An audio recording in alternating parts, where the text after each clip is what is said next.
Malgré la fermeture des frontières qui dure depuis 14 mois et la suspension des vols de rapatriement de la compagnie Air Algérie depuis le 1er mars dernier, l'Algérie a enregistré des cas de variants du coronavirus, britanniques, nigérians et indiens.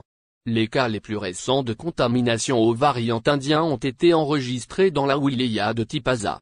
L'enquête a permis d'identifier l'origine de la contamination, un ressortissant indien qui est arrivé depuis Doha à bord d'un vol Qatar Airways.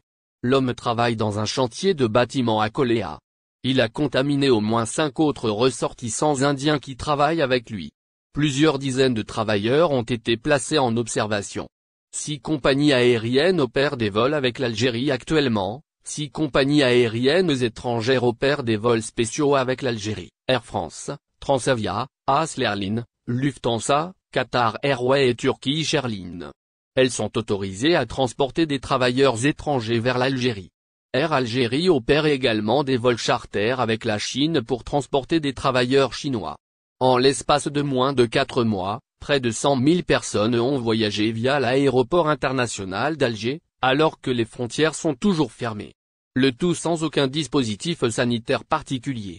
Hormis un test PCR datant de moins de 72 heures avant le vol, l'Algérie n'impose ni test à l'arrivée ni quarantaine obligatoire. Pourtant, des pays comme le Qatar et la Turquie sont classés comme étant dangereux sur le plan sanitaire, en raison de la forte présence des variants.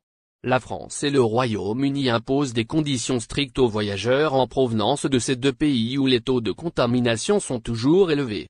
Confinement, test.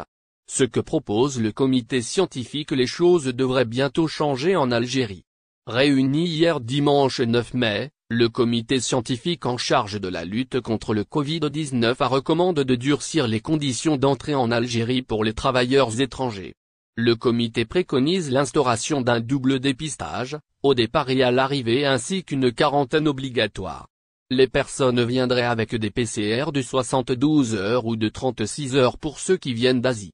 Elles seront soumises à un test antigénique à leur arrivée à l'aéroport d'Alger et un confinement de 10 jours, pour stopper la propagation des variants, a révélé, ce lundi, le professeur Yamayaoui, membre du comité scientifique, dans un entretien exclusif au site d'information TSA.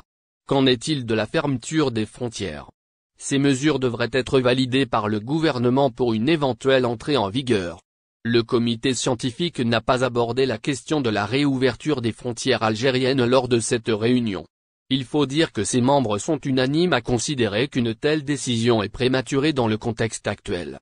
Les contaminations sont toujours élevées dans les pays du voisinage, notamment en Europe. L'Algérie connaît d'importants retards dans sa campagne de vaccination.